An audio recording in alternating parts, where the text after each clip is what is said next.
Se ha dicho en muchas ocasiones que Maquiavelo admiraba a César Borgia, pues era para él el príncipe nuevo llamado a unificar a Italia en torno a sí y hacer de ésta un estado moderno.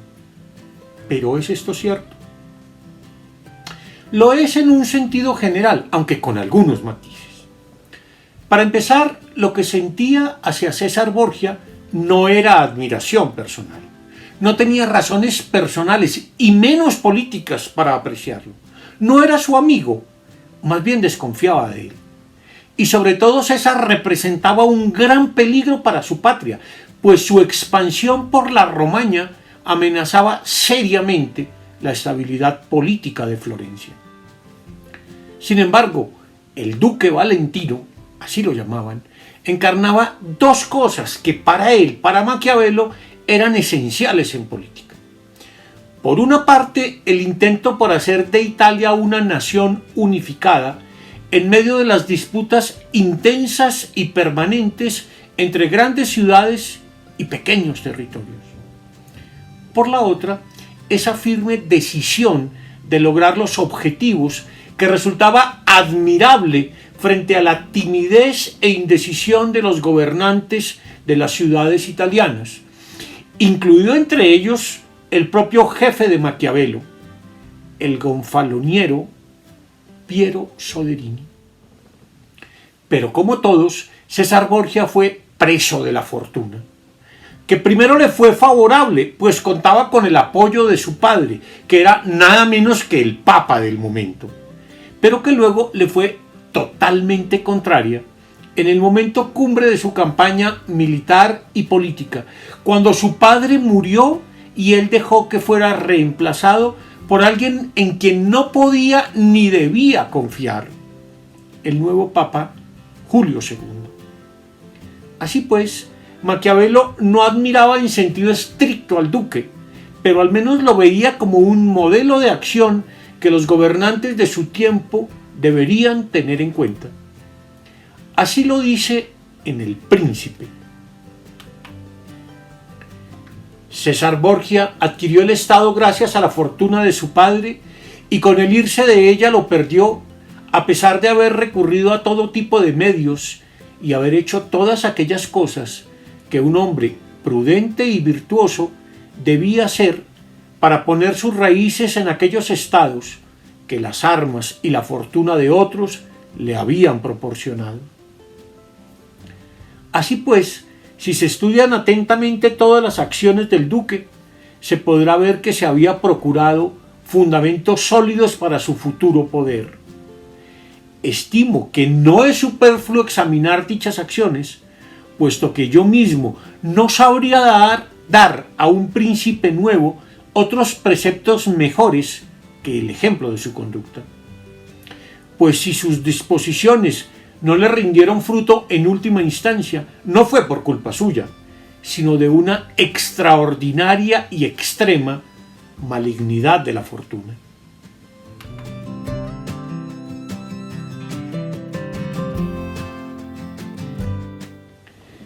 Tal vez, para comprender mejor el juicio de Maquiavelo sobre el duque Valentino, debamos recordar quién era este. César Borgia fue el segundo hijo de al menos 4 que tuvo Rodrigo Borgia, el papa Alejandro VI, con una de sus concubinas, Vanosa Catanei. El mayor era Giovanni, a quien se cree mandó a asesinar el propio César. Luego venían la famosa Lucrecia Borgia y el pequeño Geoffrey. César fue destinado inicialmente por su padre a la vida eclesiástica. En efecto, ya era obispo de Pamplona a los 16 años y llegó a ser arzobispo de Valencia y cardenal con algo más de 20 años. Sin embargo, lo que en realidad le gustaba a César eran el poder, la guerra y las mujeres. En 1498 renunció al cardenalato y se dedicó, tras la muerte de su hermano, a ser el capitán general de los ejércitos pontificios. En ese mismo año ya sería el duque de Valentinois, por nombramiento del rey de Francia, Luis XII.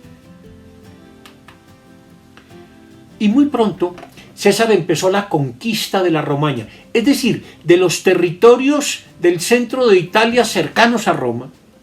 De esta forma se constituyó en una seria amenaza para la ciudad de Florencia, pues la construcción de un estado fuerte en la Romaña y su posible expansión hacia la Toscana era muy peligrosa para la patria de Maquiavelo, debido a la debilidad militar florentina y a la fuerza militar creciente de César Borgia, que además de los ejércitos pontificios contaba con el apoyo de las tropas de otros señores feudales de la Iglesia, como los Orsini y los Baioni.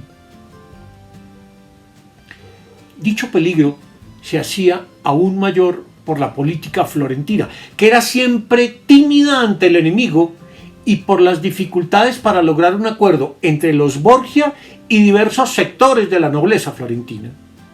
De hecho, ya en 1501, César había saqueado con sus tropas el territorio florentino, y la amenaza solo se pudo conjurar mediante un pacto humillante para la ciudad. Pero César pasaría muy pronto de ser el dueño y señor de una parte de Italia, la Romaña, a perder todo su poder en 1503, cuando a la muerte de su padre y estando él mismo enfermo, poco pudo hacer para influir en la elección del nuevo papa. Moriría finalmente en 1507 en Navarra, en España.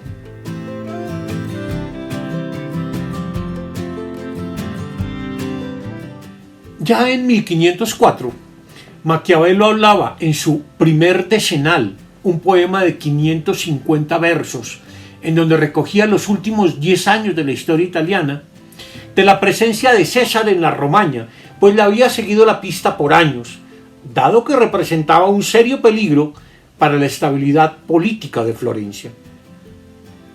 En su calidad de secretario de la República, además, se le encargó negociar con César Borgia, y por ello tuvo al menos 3 encuentros con él, conocidos como sus legaciones ante César Borgia. El primer encuentro fue corto, de apenas 5 días, entre el 22 y el 26 de junio de 1502, y de él se conservan varias cartas que escribió Maquiavelo a las autoridades florentinas, contándoles ciertos hechos, así como las impresiones que le generó su visita, y de las que tomo a continuación algunas frases representativas.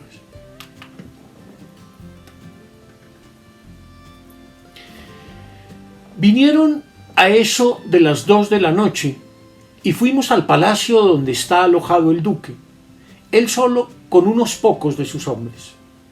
La mayor parte del tiempo la puerta está cerrada y bien custodiada. Estamos a día 25 y son las 20 horas y este señor todavía no nos ha hecho llamar. Este señor es muy solitario y secreto. Ese señor tiene un campamento a 3 millas de aquí. Tiene además otros 2000 infantes que han venido de Romaña con Ramiro de Lorca. Dicen que durante todo el día llegan desde diversos lugares tropas de infantería, porque está al frente de muchos y luego selecciona las mejores y las paga. Este señor es muy espléndido y magnífico, y en las armas es tan animoso que no hay gran cosa que no le parezca pequeña. Y por gloria y por conquistar estado no descansa jamás ni conoce la fatiga o el peligro. Llega a un sitio antes de que se pueda oír su partida del lugar de donde se va. Se hace apreciar por sus soldados. Ha enrolado los mejores hombres de Italia, cosas todas ellas que lo hacen victorioso y temible, a lo que se añade una perpetua buena fortuna.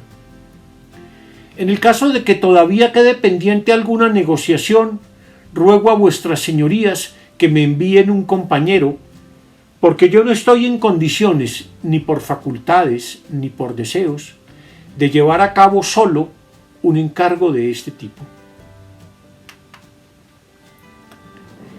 Es todavía un tono tímido y lleno de temor, pero la segunda alegación tendrá ya un tono distinto. Tiene lugar en Imola, entre octubre de 1502 y enero de 1503, y en un momento en que César pasaba serias dificultades, pues ya tenía muchos enemigos conjurándose contra él. Pero sería allí donde daría muestras de gran audacia.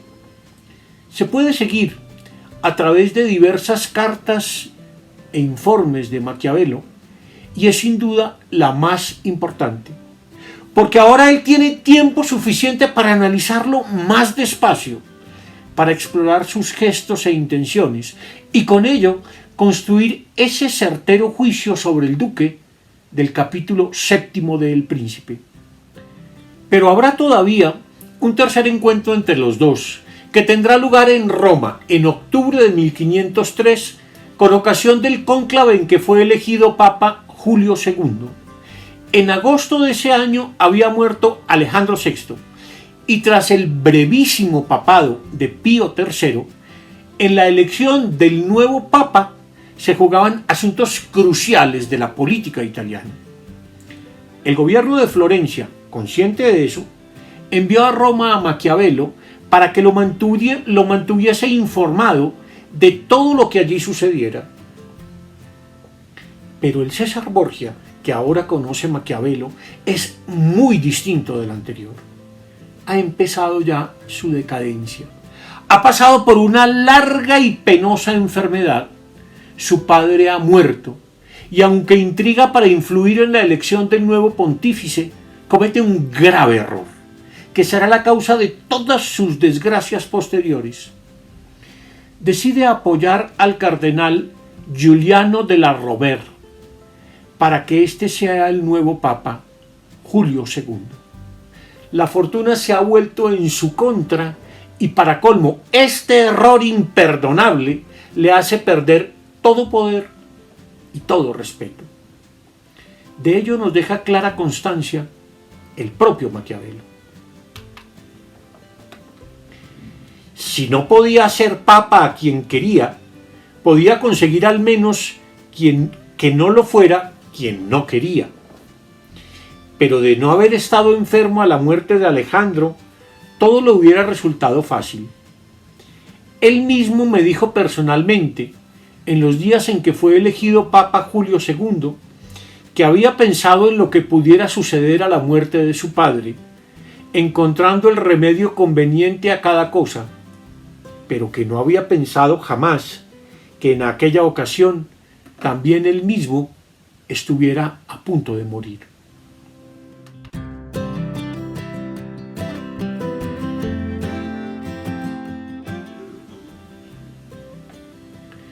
Maquiavelo no se engaña con respecto a la moralidad de César Borgia. Sabe que él es un hombre malvado, cruel y arrogante. Lo que pasa es que, juzgado desde un punto de vista político, y los juicios de Maquiavelo son siempre políticos, sus acciones podrían resultar mejores que si se juzgasen únicamente desde la moralidad establecida. César Borgia no destaca por sus virtudes morales, no es ni generoso, ni moderado, ni paciente. A cambio de ello, tiene una gran habilidad política y militar. Y eso, al fin y al cabo, es lo que cuenta cuando se trata de política. Es decir, del arte de adquirir, conservar e incrementar el poder. Maquiavelo prefiere a los gobernantes decididos, aunque sean crueles, y los prefiere por sobre aquellos que, por pretender ser clementes, resultan timoratos y por ello nocivos para la estabilidad de sus estados. César Borgia, dice Maquiavelo, era considerado cruel y sin embargo su crueldad restableció el orden en la Romaña, restauró la unidad y redujo a la paz y a la lealtad al soberano. Si se examina correctamente todo ello, se verá que el duque había sido mucho más clemente que el pueblo florentino, que por evitar la fama de cruel permitió en última instancia la destrucción de Pistoia. Un príncipe con poquísimos castigos ejemplares será más clemente que aquellos otros que por excesiva clemencia permiten que los desórdenes continúen, de lo cual surgen siempre asesinatos y rapiñas que suelen perjudicar a toda la comunidad. Es claro que en política a veces es necesario ser cruel. Y el problema, cree Maquiavelo, no está entonces en ser o no cruel, sino en el cómo es el uso que hacemos de la crueldad. La crueldad es también una cuestión de método, pues se trata de una herramienta que puede ser bien o mal usada. Hacer buen uso de la crueldad consiste en dar todos los golpes de una sola vez y asegurarse de esa forma que el enemigo no tendrá manera de resistir. Una crueldad mal usada, por el contrario, consiste en una serie de crueldades pequeñas que se van repitiendo y aumentando, de tal manera que con el curso del tiempo, quien hace mal uso de la crueldad se ve obligado a gobernar con el cuchillo en la mano. La expresión es de Maquiavelo. Y eso resulta muy inconveniente. Y aquí, de nuevo, César Borgia es el modelo a seguir. Cuando fue cruel, lo fue de un modo implacable, sin dejar que su enemigo reaccionara. Sus métodos responden a la clara conciencia de su misión política.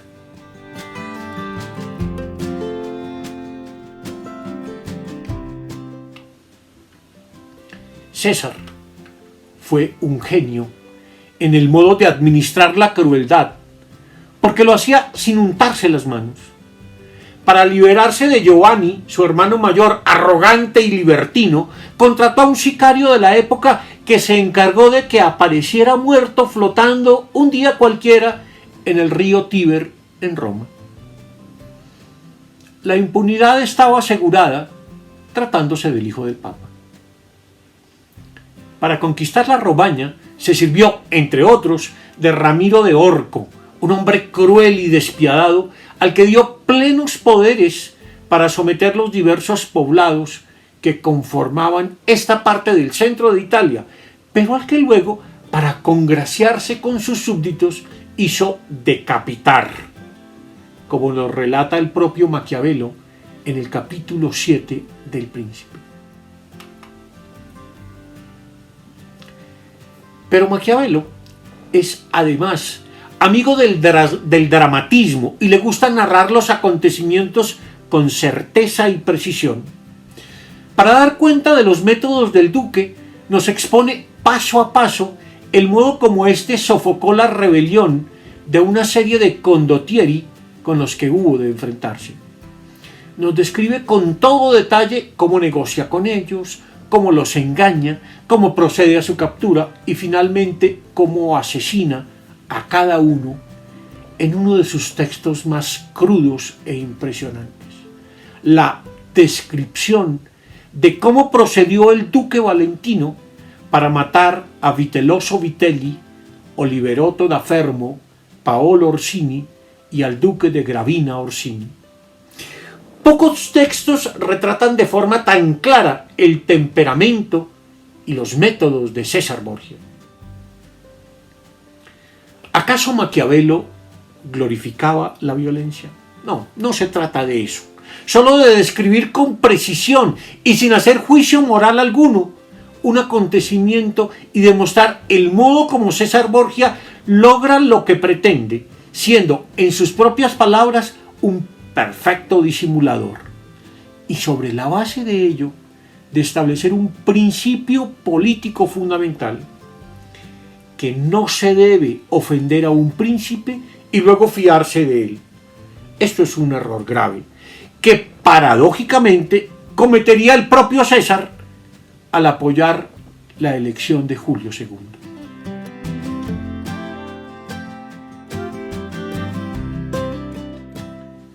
Maquiavelo no tiene duda de que César Borgia podría haber sido el príncipe nuevo que requería Italia. Tenía todas las dotes y había cumplido con todos los requerimientos que se precisan para ello. Además, contaba con la más grande ayuda de la fortuna, el ser el hijo del Papa y contar con todo el poder de la Iglesia Católica para lograr lo que se proponía. Por si fuera poco, tenía un plan bien concebido, del cual, según Maquiavelo, ya había hecho al menos 3 de 4 cosas esenciales. Había exterminado las familias de los que había despojado con sus guerras. Se había ganado a los nobles de Roma y se estaba apoderando poco a poco del colegio cardenalicio para controlar el nombramiento de un nuevo papa. Pero faltaba algo: acrecentar suficientemente su poder antes de que muriera su padre, Alejandro VI, para estar en condiciones de resistir por sí mismo, sin la ayuda de los ejércitos pontificios, los ataques que vinieran en su contra. Sin embargo, aquí llegó la mala jugada de la fortuna. Su padre muere, parece que envenenado, en agosto de 1503, y él cae gravemente enfermo. De este modo, ese poder que se había labrado por la fortuna y por las armas ajenas se derrumbó por completo, por el grave error de haber dejado que Julio II llegara a ser papa. Nadie, ni César Borgia, está exento de los cambios de la fortuna.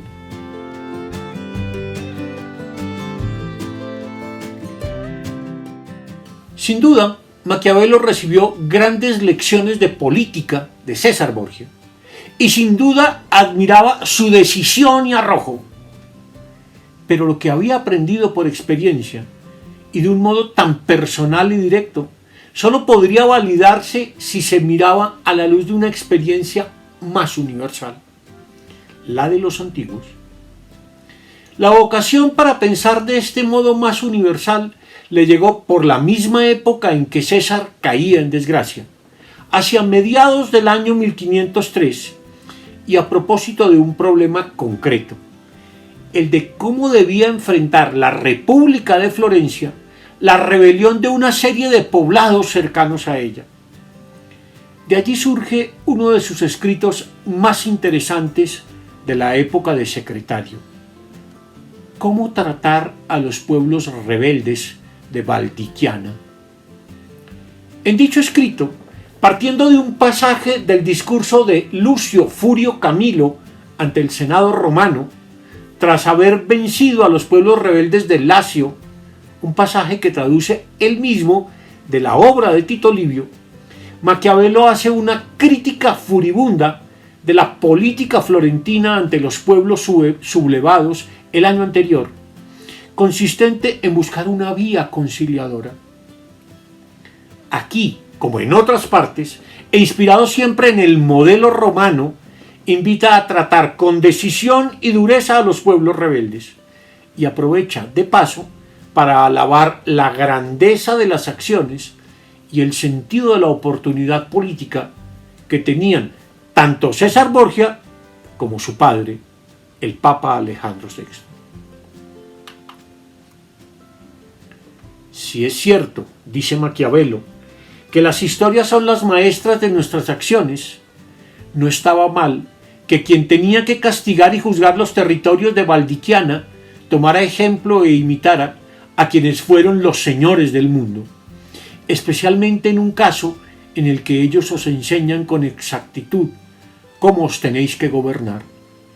Los romanos pensaron antaño que a los pueblos rebeldes hay que beneficiarlos o destruirlos, y que cualquier otra vía es peligrosísima. Entre otros elogios que se podían hacer de la grandeza del Papa y del Duque, estaba el siguiente: conocen la oportunidad y saben usarla perfectísimamente, opinión corroborada por el examen de las cosas llevadas a cabo por ellos con la oportunidad. Y si hubiera que discutir si el momento actual es oportuno y seguro para atacaros, diría que no. Pero si se tiene en cuenta que el duque no puede esperar a tener la partida ganada por quedarle poco tiempo, a causa de la brevedad de la vida del pontífice, es necesario que se sirva de la primera oportunidad que se le ofrezca y que confíe buena parte de su empresa a la fortuna. La figura de César Borgia es esencial para comprender el pensamiento de Maquiavelo y su visión de la política italiana. Es claro que lo admira, pero le teme, y que cree que solo gracias a la fortuna pudo Florencia librarse de su amenaza. Pero Maquiavelo también tiene que mirar hacia afuera de Italia, y especialmente hacia aquellos países cercanos que tanto afectan la vida cotidiana y la estabilidad política de los italianos: España, Francia y Alemania. Del modo como se ocupa de las relaciones internacionales de su república, de Florencia, nos ocuparemos en los próximos videos. Hasta pronto.